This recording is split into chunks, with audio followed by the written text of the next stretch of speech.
এনসিপির কর্মসূচিতে আওয়ামী লীগের দফায় দফায় হামলায় রণক্ষেত্র গোপালগঞ্জ, সভামঞ্চ ভাঙচুর, আগুন, আহত অর্ধশতাধিক। এনসিপির ওপর হামলা ন্যাক্কারজনক বলছে বিএনপি, হামলাকারীরা ছাড় পাবে না, অন্তর্বর্তী সরকারি বিবৃতি, বিভিন্ন দলের প্রতিবাদ। জুলাই শহীদ দিবসে রাষ্ট্রীয় নানান কর্মসূচি, রংপুরে আবু সাইদ চত্বরের স্মৃতিফলক উন্মোচন, শহীদের কবর জিয়ারত, আলোচনা সভা। চলতি বছরেই শেষ হবে জুলাই গণহত্যার বেশ কয়েকটি মামলার বিচার কাজ, মরদেহ পোড়ানোর মামলায় বিজ্ঞপ্তি প্রকাশের নির্দেশ। নিজের মতো চাপিয়ে দিয়ে জাতীয় ঐক্য করা সম্ভব নয় বলছে বিএনপি, ঐক্য নষ্ট হলে সবকিছুই হারিয়ে যাবে, শঙ্কা জামায়াতের। যুদ্ধবিরতির মধ্যে সিরিয়ায় ইসরায়েলের বিমান হামলা, আন্তর্জাতিক আইন লঙ্ঘনে দামেস্কের ক্ষোভ, অন্তত 250 মানুষের প্রাণহানি। এবং টি-20 সিরিজ নির্ধারণী ম্যাচে কিছুক্ষণ পর মাঠে নামছে শ্রীলঙ্কা। বাংলাদেশ কলম্বোতে জয় নিয়ে ঘরে ফিরতে মরিয়া টাইগাররা। আমন্ত্রণ সংবাদ সন্ধ্যায়, শুনছিলেন শিরোনাম, সাথে আছি বিপাশা চক্রবর্তী। এনসিপির পদযাত্রা কর্মসূচি ঘিরে রণক্ষেত্র গোপালগঞ্জ। সমাবেশের আগে এবং পরে এনসিপির গাড়িবহরে হামলা করে নিষিদ্ধ ঘোষিত সংগঠন ছাত্রলীগ এবং আওয়ামী লীগ। দুপুর থেকেই পুলিশ এবং সেনাবাহিনীর সঙ্গে সংঘর্ষে জড়ায় তারা। এতে সাংবাদিক সহ আহত হন বেশ কয়েকজন। পরিস্থিতি নিয়ন্ত্রণে 4 প্লাটুন বিজিবি মোতায়েনের পাশাপাশি 144 ধারা জারি করে প্রশাসন। পরে যৌথ বাহিনীর কড়া নিরাপত্তায় গোপালগঞ্জ ছাড়েন এনসিপির নেতারা। আরো জানাচ্ছেন মোহাম্মদ সাকিব। জাতীয় নাগরিক পার্টির মার্চ টু গোপালগঞ্জ কর্মসূচিকে ঘিরে বুধবার সকাল থেকেই থমথমে পরিস্থিতি গোপালগঞ্জ জুড়ে। সকালে সমাবেশ স্থলে মঞ্চ ভাঙচুর ও হামলা করে নিষিদ্ধ ছাত্রলীগ এবং আওয়ামী লীগের অঙ্গ সংগঠনের নেতাকর্মীরা। হামলার পরেও কর্মসূচি বাতিল না করে বেলা 2টার দিকে শহরের পৌর পার্ক এলাকায় সমাবেশস্থলে পৌঁছায় এনসিপির কেন্দ্রীয় নেতাকর্মীরা। পরপর বক্তব্য দেয় নাহিদ হাসনাত সার্জিসরা।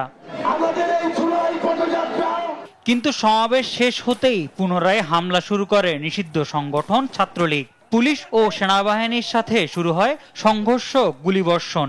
হামলা থেকে রক্ষায় প্রথমে গোপালগঞ্জ পুলিশ সুপার কার্যালয়ে ও পরে সার্কিট হাউসে আশ্রয় নেন এনসিপির নেতাকর্মীরা।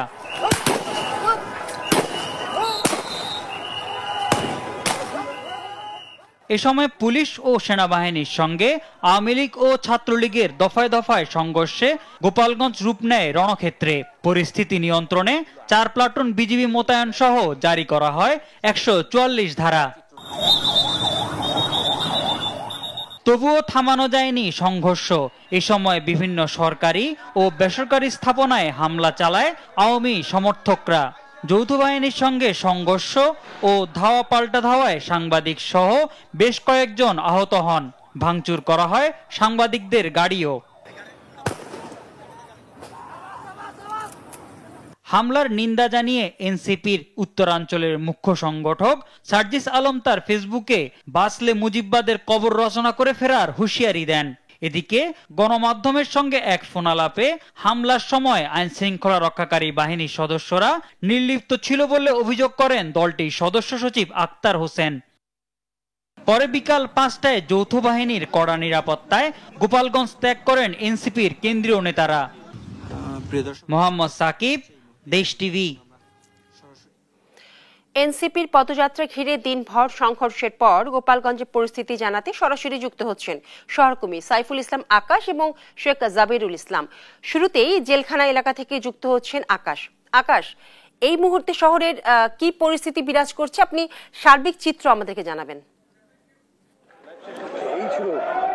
বিপাশা, আমরা বিকেলের পর থেকে কিন্তু দেখেছি এই যে গোপালগঞ্জ শহরটি রয়েছে সেখানে কিন্তু উত্তেজনা ছিল, ধাওয়া পাল্টা ধাওয়া হয়েছিল। এর পরবর্তীতে এখন কিন্তু আইন শৃঙ্খলা বাহিনী অতিরিক্ত রাখার ফলে কিন্তু নজরদারিতে রাখার ফলে কিছুটা স্বাভাবিক রয়েছে। এই মুহূর্তে রয়েছে গোপালগঞ্জ জেলা কারাগারের সামনে। এখানকার চিত্র যদি দেখেন সেক্ষেত্রে কিন্তু আমরা জেলা কারাগার কর্তৃপক্ষ সূত্রে যেটি জানতে পেরেছি, বিকাল 3:20 দিকে কিন্তু এখানে দুর্বৃত্তরা হামলা করে এবং এখান থেকে আসামিদের নিয়ে যাওয়ার করার যে চেষ্টা সেটি কিন্তু তারা করেছে এবং এখানে কারারক্ষীরা যারা রয়েছে প্রায় 70 জন কারারক্ষী কিন্তু তাদের আপ্রাণ চেষ্টা করে এই কারাগারকে নিরাপদে রাখে এবং এখানকার কারাগারের যারা কয়েদিরা রয়েছে প্রায় 638 জনের মতো তারা কিন্তু এখনো এই জায়গায় নিরাপদে রয়েছে। পাশাপাশি আমরা দেখেছি বিজিবির এক প্লাটুন টিম এবং সেনাবাহিনীর একটি টিম কিন্তু এখানে অবস্থান নিয়েছে এবং এই জায়গাটি কিন্তু অনেকটা নিরাপত্তার চাদরে রয়েছে এবং আমরা যদি এই জায়গার চিত্রটা দেখাই সেক্ষেত্রে কিন্তু গোপালগঞ্জ জেলা কারাগারের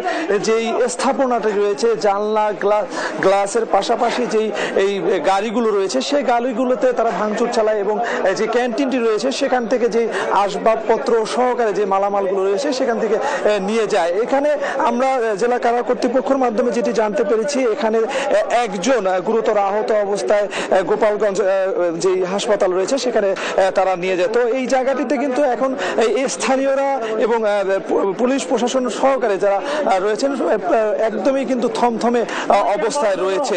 তো এই জায়গা থেকে আমরা এই যে জেলা কারাগারটি রয়েছে সেই জায়গাটি অনেকটাই নিরাপদে রয়েছে এবং এখানের যে সার্বিক পরিস্থিতি সবাই কিন্তু চিন্তায় রয়েছে কখন আবার কোনো আক্রমণ হয় কিনা।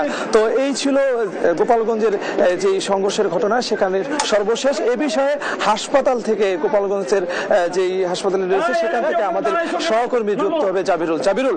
ওইখানে কি অবস্থা, কয়জন আহত হয়েছেন এবং কয়জন গুরুতর অবস্থায় রয়েছেন?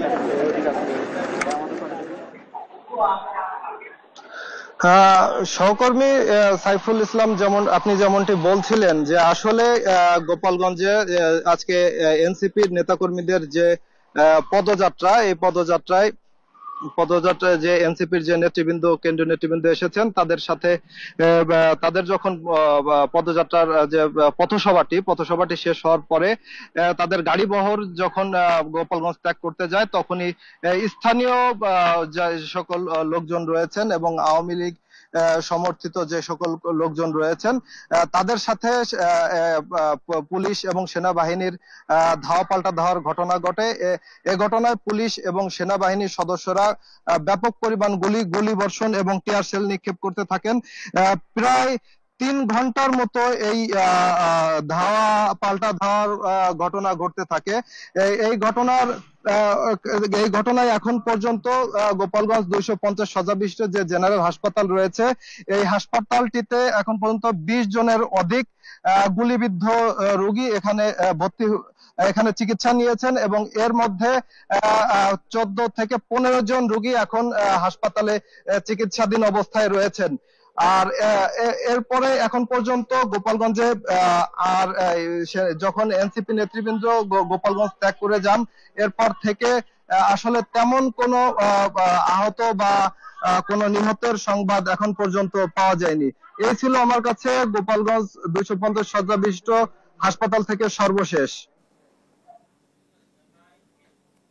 আকাশ এবং জাবিরুল, আপনার দুজনকে ধন্যবাদ। দর্শক, আমাদের দুজন সহকর্মী আকাশ এবং জাবিরুল গোপালগঞ্জে সারাদিন যেই সংঘর্ষের উত্তেজনাকর পরিস্থিতি বিরাজ করছিল এনসিপির পথসভা নিয়ে তার সার্বিক পরিস্থিতি আমাদেরকে জানাচ্ছিলেন।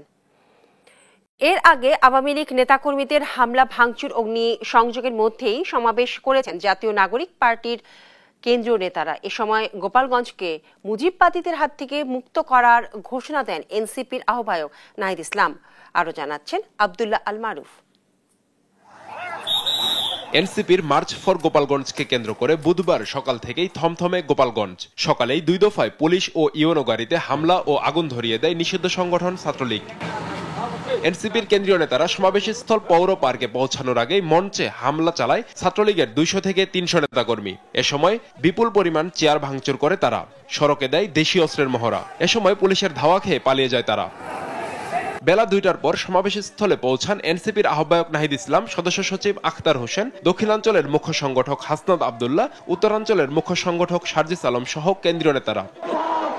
এ সময় এনসিপির উত্তরাঞ্চলের মুখ্য সংগঠক সার্জিস আলম বলেন, কোন পরিবার বা দলের কাছে গোপালগঞ্জকে বর্গা দেওয়া হয়নি। কোন ব্যক্তি, দল আর কোন পরিবারকে সামনে রেখে এই গোপালগঞ্জকে বর্গা দিতে চায়, আমরা ঐক্যবদ্ধভাবে তাদের প্রতিহত করব। আওয়ামী লীগ পরিকল্পিতভাবে গোপালগঞ্জকে বাংলাদেশ থেকে আলাদা করেছে বলে মন্তব্য করেন এনসিপির দক্ষিণাঞ্চলের মুখ্য সংগঠক হাসনাত আব্দুল্লাহ। আওয়ামী লীগ পরিকল্পিতভাবে গোপালগঞ্জকে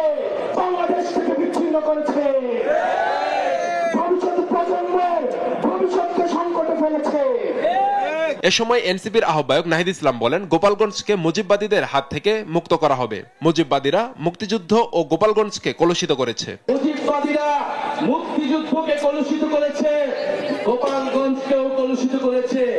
সেই গোপালগঞ্জকে আমরা আবার পুনরুদ্ধার করব, আবার সমুন্নত করব। মুজিববাদের কবর রচনা করে, ৭২-এর সংবিধানের কবর রচনা করে গণতান্ত্রিক বাংলাদেশ গড়ে তুলব। এটা আপনাদের কাছে আজকে আমাদের ওয়াদা। নিউজ ডেস্ক, দেশ টিভি।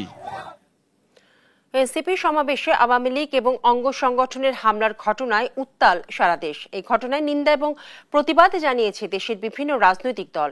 দোষীদের গ্রেফতার এবং বিচারের আওতায় আনার দাবিও জানান তারা। এদিকে এক বিবৃতি সরকারে জানিয়েছে, হামলায় জড়িতদের দ্রুত চিহ্নিত করে বিচারের আওতায় আনা হবে।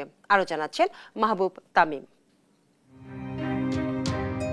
গোপালগঞ্জে জাতীয় নাগরিক পার্টির সমাবেশে নিষিদ্ধ ছাত্রলীগ সহ আওয়ামী লীগের অঙ্গ সংগঠনের হামলায় উত্তাল রাজনৈতিক অঙ্গন সহ সারা দেশ। এই ঘটনার প্রতিক্রিয়া জানিয়ে যথাযথ পদক্ষেপের দাবি জানিয়েছে রাজনৈতিক দল সহ সর্বস্তরের মানুষ। এই হামলাকে ঘৃণ্য বর্বর হামলা আখ্যা দিয়ে অন্তর্বর্তী সরকার এটিকে কোনোভাবেই বরদাস্ত করা হবে না বলে বিবৃতি দেয়। সেই সঙ্গে দোষীদের দ্রুত চিহ্নিত করে বিচারের আওতায় আনার কথাও জানানো হয়। হামলার ঘটনায় এক বিবৃতিতে গভীর উদ্বেগ জানিয়েছেন বিএনপি মহাসচিব মির্জা ফখরুল ইসলাম আলমগীর। হামলাকারী দুষ্কৃতিকারীদের অবিলম্বে গ্রেপ্তার ও দৃষ্টান্তমূলক শাস্তির আহ্বান জানিয়েছেন তিনি।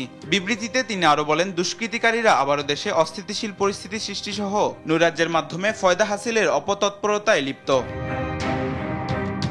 জামায়াত আমির ডাক্তার শফিকুর রহমান এক ফেসবুক পোস্টে হামলার ঘটনায় যথাযথ ব্যবস্থা না নিলে সরকারকে এর দায় নিতে হবে বলে হুঁশিয়ারি দেন। এদিকে ২৪ ঘন্টার মধ্যে এই হামলায় জড়িতদের বিরুদ্ধে দৃশ্যমান পদক্ষেপ না নিলে ঢাকা টু গোপালগঞ্জ মার্চ কর্মসূচির হুঁশিয়ারি দিয়েছেন গণ অধিকার পরিষদের সভাপতি নুরুল হক নূর। তিনি ফেসবুকে লেখেন, বিপ্লব ও বিপ্লবীদের সুরক্ষায় নির্মূল করতেই হবে ফ্যাসিস্টদের। এ ঘটনায় আইন শৃঙ্খলা বাহিনীর ভূমিকা নিয়েও প্রশ্ন তুলেছেন অনেকে। মাহবুব তামিম, দেশ টিভি, ঢাকা। গোপালগঞ্জে এনসিপি সমাবেশ ঘিরে ভাঙচুর এবং কেন্দ্রীয় নেতাদের উপর হামলার প্রতিবাদে দেশের বিভিন্ন স্থানে বিক্ষোভ সমাবেশ করেছে এনসিপি এবং বৈষম্য বিরোধী নেতাকর্মীরা। ব্লকেট করা হয় ঢাকা টাঙ্গাইল এবং ঢাকা চট্টগ্রাম সহ বিভিন্ন মহাসড়ক। হামলায় জড়িতদের দ্রুত আইনের আওতায় না আনলে কঠোর কর্মসূচির হুঁশিয়ারি দেন বিক্ষুব্ধরা। সহকর্মীদের তথ্য এবং ছবিতে আরও জানাচ্ছেন আপন অপু। গোপালগঞ্জে জাতীয় নাগরিক পার্টি এনসিপির সমাবেশ ঘিরে ভাঙচুর ও কেন্দ্রীয় নেতাদের উপর হামলার প্রতিবাদে দেশের বিভিন্ন স্থানে বিক্ষোভ করেছে এনসিপি ও বৈষম্য বিরোধী নেতাকর্মীরা। মাদারীপুরে বুধবার বিকেলে জেলা স্বাধীনতা অঙ্গন লেকপাড় থেকে বিক্ষোভ মিছিল বের হয়। বিভিন্ন সড়ক ঘুরে শহরের পুরান বাজারে এসে শেষ হয়। চট্টগ্রাম নগরীর ২ নং গেট এলাকায় বৈষম্য বিরোধী আন্দোলনের নেতাকর্মীরা বিক্ষোভ করে। এ সময় গোপালগঞ্জে নেককারজনক হামলার দৃষ্টান্তমূলক বিচার দাবি করেন তারা। আমাদের এবং নীরব দর্শকের মতো ভূমিকা পালন করেছে। আমরা পরিষ্কারভাবে বলতে চাই, দ্রুত সময়ের মধ্যে লীগ মুক্ত গোপালগঞ্জকে সন্ত্রাসী মুক্ত গোপালগঞ্জকে এই প্রশাসনের কাছে আমাদের দাবি থাকবে। গোপালগঞ্জকে আওয়ামী লীগের ফেসিবাদ মুক্ত সন্ত্রাস মুক্ত করতে হবে। বিকেলে ঢাকা আরিচা মহাসড়ক অবরোধ করে বিক্ষোভ মিছিল করেছে জাহাঙ্গীরনগর বিশ্ববিদ্যালয়ের শিক্ষার্থীরা। এ সময় প্রায় পৌনে ১ ঘন্টা যান চলাচল বন্ধ থাকে। নোয়াখালীতেও হয় বিক্ষোভ। হামলার সাথে জড়িত নিষিদ্ধ সংগঠন ছাত্রলীগের নেতাকর্মী সহ জড়িত সবাইকে আইনের আওতায় আনার দাবি জানান তারা। কোন একটি আলাদা ক্যান্টনমেন্ট নয় যেখানে অনুমতি নিয়ে প্রোগ্রাম করতে হবে। মাত্র ১ বছরের ব্যবধানে আমাদের গণ অভ্যুত্থানের নায়করা গোপালগঞ্জ আওয়ামী সশস্ত্র হামলার শিকার হয়েছে।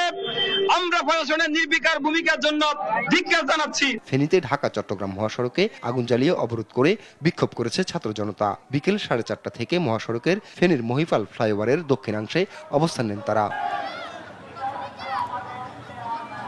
হামলার প্রতিবাদ ও জড়িতদের গ্রেপ্তার দাবিতে টাঙ্গাইলেও মহাসড়ক অবরোধ করে বিক্ষোভ করেছে এনসিপির নেতাকর্মীরা। আপন অপু, দেশ টিভি। এনসিপি কর্মসূচিতে হামলার প্রতিবাদে উত্তাল রাজধানী। বিক্ষোভ করছে বিভিন্ন দল এবং সংগঠন। এই বিষয়ে জানাতে শাহবাগ থেকে সরাসরি যুক্ত হচ্ছেন সহকর্মী নিয়াজ মোর্শেদ। জি, এখানে কথা বলছে এনসিপির বৈষম্য বিরোধী ছাত্র আন্দোলনের নেতারা। আমরা চলে যাচ্ছি সেখানে। স্টেট কায়েম করা হয়েছে, যেখানের কমান্ড, যেখানের নেতৃত্ব, যেখানের সার্বভৌমত্ব আসলে বাংলাদেশ থেকে আসে না, সেখানের সার্বভৌমত্বের অনেকটাই নিয়ন্ত্রণের চেষ্টা করছে স্বৈরাচারী হাসিনা এবং দিল্লির মসনদে বসে থাকা ওই লুটেরারা, ওই খুনিরা, যারা বাংলাদেশের স্বাধীনতার সার্বভৌমত্বকে সবসময় ছিনিয়ে নিতে চায়। আমরা একটা কথা স্পষ্টভাবে বলতে চাই, এই প্রক্সি স্টেট খেলা আমরা হতে দিব না। গোপালগঞ্জ বাংলাদেশের ভূমি, বাংলাদেশের ছাত্র জনতা সম্মিলিতভাবে স্বৈরাচারী শেখ হাসিনাকে বাংলাদেশ থেকে হটিয়ে দিয়েছে। তাই স্বৈরাচারী শেখ হাসিনা, স্বৈরাচারী আওয়ামী লীগ, ফ্যাসিবাদী ছাত্রলীগ। দর্শক, কথা বলছিলেন বৈষম্য বিরোধী ছাত্র নেতারা। নানান আয়োজনে রাষ্ট্রীয়ভাবে পালন করা হচ্ছে জুলাই শহীদ দিবস। এরই অংশ হিসেবে বেগম রোকেয়া বিশ্ববিদ্যালয়ের আবু সাইদের প্রথম শাহাদাত বার্ষিকী উপলক্ষে দিনব্যাপী নানান কর্মসূচি পালন করা হয়। আবু সাইদ চত্বরে স্মৃতি ফলক উন্মোচন করেন আইন উপদেষ্টা ডক্টর আসিফ নজরুল এবং পরিবেশ উপদেষ্টা সৈয়দা রিজওয়ানা হাসান। সহকর্মী জামাল বাদশার পাঠানো তথ্য এবং চিত্রে জানাচ্ছেন ফারজানা আফরোজ তুম্পা। হাতে ফুল, চোখে অশ্রু নিয়ে আবু সাইদের প্রথম শাহাদত বার্ষিকীতে রংপুরের পীরগঞ্জের বাবনপুর গ্রামে শ্রদ্ধা জানাতে বুধবার সকাল থেকে ছুটে আসেন শিক্ষক, শিক্ষার্থী, রাজনৈতিক নেতাসহ স্থানীয়রা। এ সময় মোনাজাতে অংশ নেন তারা। এরপর বেগম রোকেয়া বিশ্ববিদ্যালয় থেকে লাল ব্যাজ ধারণ করে একটি শোক র্যালি বের হয়। এতে অংশ নেন জেলা প্রশাসক, উপাচার্য, শিক্ষার্থী সহ বিভিন্ন শ্রেণী পেশার মানুষ। পরে বেগম রোকেয়া বিশ্ববিদ্যালয়ের শহীদ আবু সাইদ গেটের সামনে আবু সাইদ চত্বরে স্মৃতিফলক উন্মোচন করেন আইন উপদেষ্টা ডক্টর আসিফ নজরুল এবং পরিবেশ উপদেষ্টা সৈয়দা রেজওয়ানা হাসান। এরপর উপদেষ্টারা পরিদর্শন করেন জুলাই গণ আন্দোলনের স্মৃতি নিয়ে নির্মিত আলোকচিত্র প্রদর্শনী, যেখানে তুলে ধরা হয় শহীদ আবু সাইদের আন্দোলনকালীন মুহূর্ত এবং পরবর্তী ঘটনার চিত্র। পরে বিশ্ববিদ্যালয় প্রশাসনের আয়োজনে শুরু হয় আলোচনা সভা। এতে প্রধান অতিথি হিসেবে উপস্থিত ছিলেন শহীদ আবু সাইদের পিতা মকবুল হোসেন। বিশেষ অতিথি ছিলেন জুলাই আন্দোলনে শহীদদের পরিবারের সদস্য ও আহত আন্দোলনকারীরা। আলোচনা সভা শেষে হবে চিত্রাঙ্কন প্রতিযোগিতা। সন্ধ্যায় হবে দোয়া ও মিলাদ মাহফিল। ফারজানা আফরোজ টুম্পা, নিউজ ডেস্ক, দেশ টিভি। ডিসেম্বরের মধ্যে জুলাই আগস্ট হত্যাযজ্ঞের মাস্টারমাইন্ডের বিচার শেষ হবে বলে জানিয়েছেন চিফ প্রসিকিউটর তাজুল ইসলাম। এদিন আশুলিয়ায় হত্যার পর 6 মরদেহ পুরানোর মামলায় পলাতক সাবেক এমপি সাইফুল ইসলাম সহ 8 জনকে হাজির হতে পত্রিকায় বিজ্ঞপ্তি দেওয়ার নির্দেশ দিয়েছেন ট্রাইব্যুনাল। এছাড়া 28 জুলাই লক্ষ্মীপুরে 5 হত্যা মামলায় 3 আসামিকে হাজির করতে বলা হয়েছে। আরো জানাচ্ছেন সাবরিনা মজুমদার। জুলাই গণ অভ্যুত্থানের প্রথম শহীদ আবু সাইদ হত্যা এবং আশুলিয়ায় হত্যার পর 6 মরদেহ পোড়ানোর মামলার বিচার আন্তর্জাতিক অপরাধ ট্রাইব্যুনালে শুরু হতে যাচ্ছে আগামী মাসে। এর মধ্যে আনুষ্ঠানিকভাবে 2টি মামলার বিচার কার্যক্রম শুরু হয়েছে। যাত্রাবাড়ি, রামপুরা, উত্তরার মামলার তদন্ত চলছে জোরে সোরে। বুধবার বিচারের অগ্রগতির বিষয়ে চিফ প্রসিকিউটর জানান, চলতি বছরের ডিসেম্বরের মধ্যেই শেষ হবে জুলাই আগস্টের হত্যাযজ্ঞের মাস্টারমাইন্ডদের বিচার। আগামী ডিসেম্বরের মধ্যে বেশ কয়েকটি মামলার বিচার কার্য সমাপ্ত হবে এবং এর মাধ্যমে হয়তোবা প্রধান যারা পারপিট্রেটর ছিলেন তাদের বিচার কার্য হয়তো সমাপ্ত করা সম্ভব হবে এবং যেগুলো সমাপ্ত হবে না সেগুলো বিচার প্রক্রিয়া আনুষ্ঠানিকভাবে এই মাসে আরও অনেকগুলো তদন্ত রিপোর্ট দাখিল হবে এবং তদন্ত রিপোর্ট দাখিলের মাধ্যমে সেগুলোরও বিচার প্রক্রিয়া শুরু হবে এবং যেহেতু কন্টিনিউয়াসলি বিচার চলবে, খুব দ্রুত গতিতে এসব বিচারের চূড়ান্ত পরিণতি লাভ করতে থাকবে। এদিন আশুলিয়ায় হত্যার পর 6 মরদেহ পুরানোর মামলায় গ্রেফতার 8 আসামিকে ট্রাইব্যুনালে হাজির করা হয়। পলাতক ঢাকা 19 আসনের সাবেক সংসদ সদস্য সাইফুল ইসলাম সহ 8 জনকে হাজির হতে পত্রিকায় বিজ্ঞপ্তি দেওয়ার নির্দেশ দিয়েছে বিশেষ আদালত। আজকে আদালত যারা পলাতক আসামি আছে সেই 8 জনকে আগামী 28শে জুলাই তারিখে আন্তর্জাতিক অপরাধ ট্রাইব্যুনাল নাম্বার 2-এ হাজির হওয়ার জন্য নির্দেশ প্রদান করে পত্রিকায় বিজ্ঞপ্তি প্রকাশের জন্য নির্দেশ দিয়েছেন 28শে জুলাই তারিখে যদি তারা আদালতে উপস্থিত হতে ব্যর্থ হন, সেদিন থেকে তাদের অনুপস্থিতিতে বিচার কার্য পরিচালিত হবে।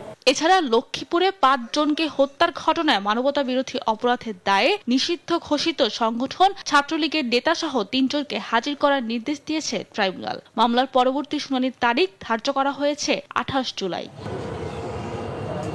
সাবরিনা মজুমদার, দেশ টিভি, ঢাকা। নিজের মতো অন্যের উপর চাপিয়ে দেওয়ার চেষ্টা করে রাজনীতিতে কখনো জাতীয় ঐক্য গড়া সম্ভব হবে না বলে মন্তব্য করেছেন বিএনপি নেতারা। আর 24-এর ঐক্য নষ্ট হলে সবকিছুই হারিয়ে যাবে, এমনটাই মনে করছেন জামায়াতের নেতারা। বিশিষ্ট জনদের চাওয়া, ঐক্যের নামে ফ্যাসিবাদের পুনর্বাসন চলবে না। সাইফুল রিপনের একটি প্রতিবেদন। রাজধানীর একটি হোটেলে অনলাইন নিউজ পোর্টাল বাংলাদেশ এডিশনের আনুষ্ঠানিক উদ্বোধন অনুষ্ঠানে অংশ নেন উপদেষ্টা পরিষদ সদস্য, বিএনপি, জামায়াত সহ বিভিন্ন রাজনৈতিক দল ও শ্রেণী পেশার প্রতিনিধিরা। এতে ভার্চুয়ালি যুক্ত হয়ে বক্তব্য রাখেন বাংলা এডিশনের চেয়ারম্যান প্রবাসী সাংবাদিক ইলিয়াস হোসেন, সাংবাদিক Zulkarnain Sayer, online activist Pinaki Bhattacharya ও কনক সারোয়ার। ভারতের স্টেক হচ্ছে তার অখণ্ড ভারত, তার মিথিক্যাল ভারত। সেই সব মিথিক্যাল ভারত থেকে পুনর্নির্মাণ করতে চায়, যেভাবে হোক, হয় আমাদের পদানত করে অথবা গ্রাস করে। 1 বছর আগে সবাই যে ঐক্য, সবাই যে ঐক্যবদ্ধ হয়েছিলেন বাংলাদেশকে রক্ষায়, তার থেকে আমরা বিচ্যুত হচ্ছি। সুযোগ নেওয়ার জন্য বসে আছে বিতাড়িত হাসিনা সৈনিকেরা এবং আরো অনেক সুযোগ সন্ধানী মহল।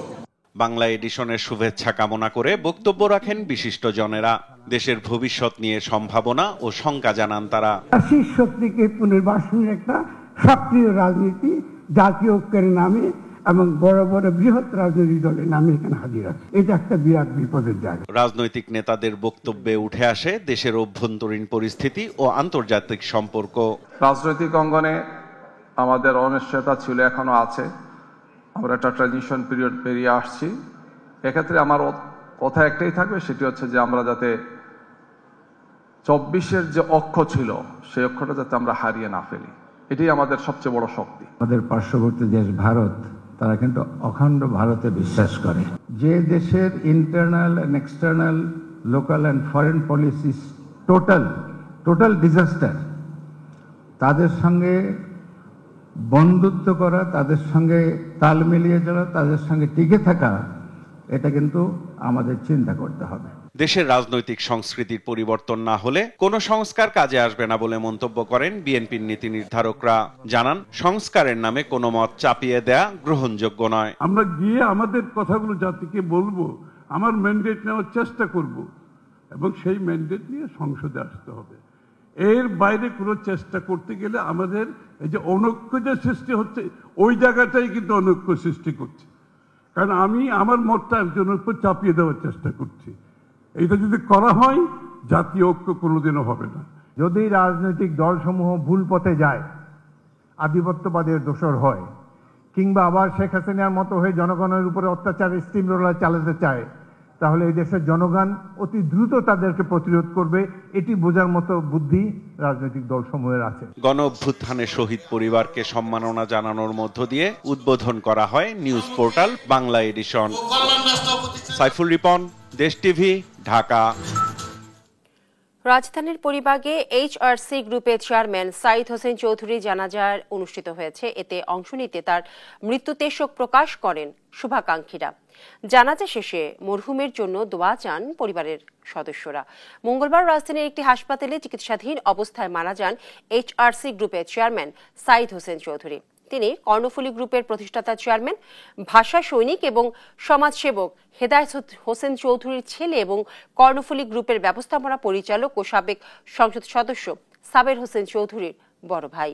মৃত্যুকালে সাইদ হোসেন চৌধুরীর স্ত্রী, 2 পুত্র এবং 1 কন্যা সহ অসংখ্য গুণগ্রাহী রেখে গেছেন।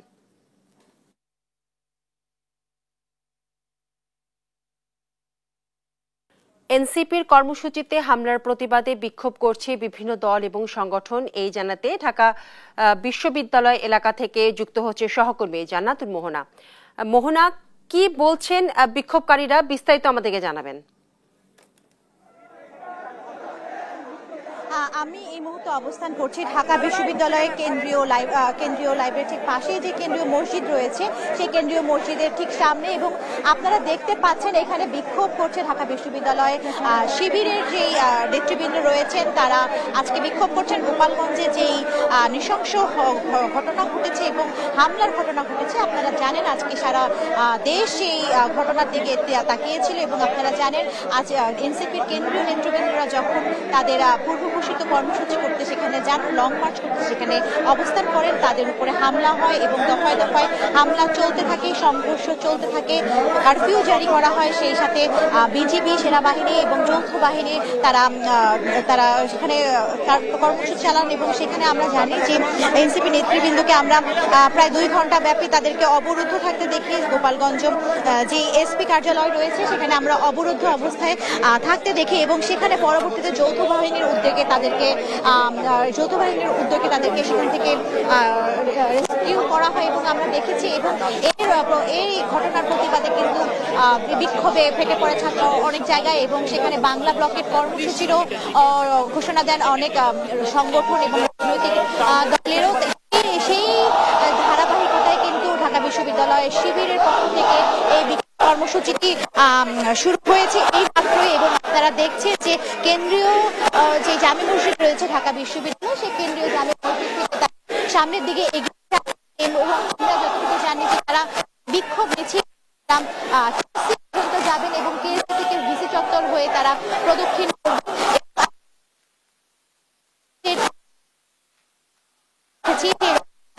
আমরা পুলিশের সাথে দফায় এবং সেনাবাহিনীর সাথে দফায় দফায় নিষিদ্ধ সংগঠন ছাত্রলীগের নেতাকর্মী দেখেছি। সেই সংঘর্ষে আমরা গুলি সহ সেখানে যে জায়গাটি যে সেই ঘটনাটি ঠিক